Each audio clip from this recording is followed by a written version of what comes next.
সে কথা তবু না বলা সে কথা আজও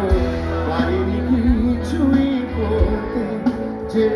তোমার অচেনা শহর অচেনা সে পথ চেনা তোমার